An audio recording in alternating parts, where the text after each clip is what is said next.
mbokk internet yi gannaaw nag niñ leen ko waxee ba léegi ñu ngi file ci Médina gannaaw xale bu jigéen bi nga xam ne moom la ñu daal di fekk démb mu daal di ñàkk bakkanam ñu ngi toog nag ak ki nga xamante ni moo di délégué de marché bi dañu koy nuyu rek bàyyi ko mu nuyoog mbokk internet yi bu ko defee ñu daal di xoos dugg si waxtaan bi sëñ bi ñu ngi lay nuyu.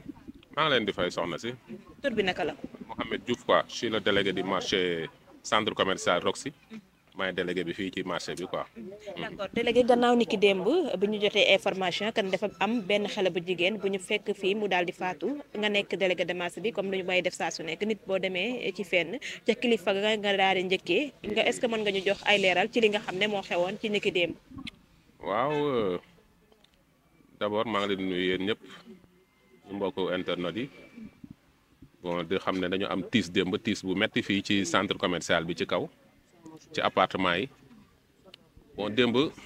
parce que ñun suñu liggéey guddi la ñuy wàcc quoi fii moom presque on est là jusqu'à 22h en tout cas démb daal bi ñuy toog ba vers 21h la auto police ñëw gaare bon ñu après la auto police bi yéeg ñu foog ne sax dafa am lu xew ci kaw ay xeex ak yooyu mais par la suite la gardien bi wàcc nañu dafa am benn femme bu décédé ci kaw waaw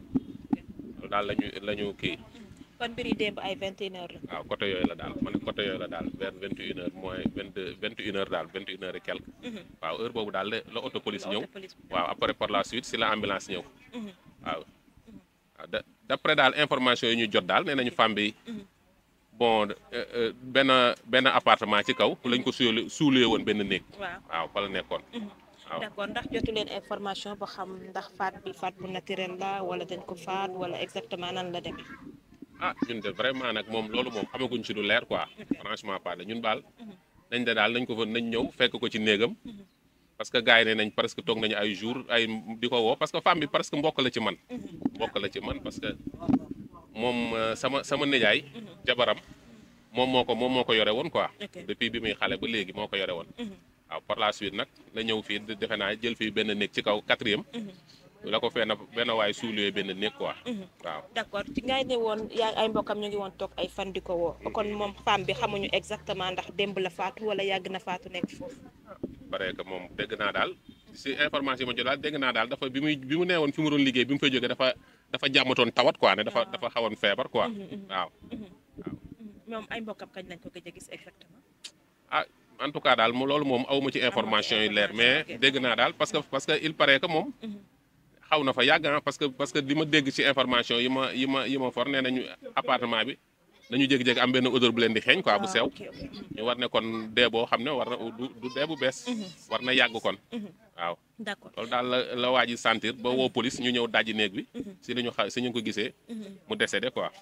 kon jot nga miinante ak femme bi waaw femme bi moom wax dëgg yàlla miinante nañ parce que moom mbokk la ci man chaque jour menace waaw d'accord à peu près ñaata at la war a am femme bi du mag du mag xam naa ne moom buy am ay 30 ans 35 ans je pense bien xaw ma exactement mais daal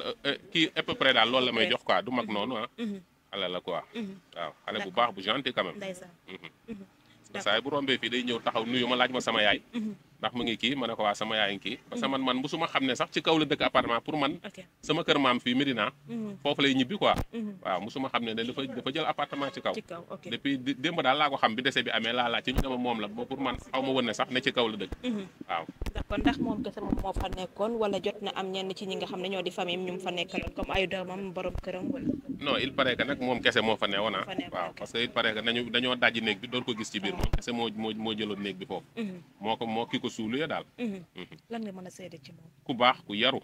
xale bu dal ku bëgg a mbokk ku bëgg a nit wax dëgg yàlla ku mu romb respecté na la mun na nuyoo baax na yëg na nit daal ku yaru la wax dëgg yàlla du wax sax saa yi bu rombee daal ñëw na la nuyu na la laaj la sa famille laaj la sa yaay jàmm seen teg yow dem vraiment ku baax la amul benn problème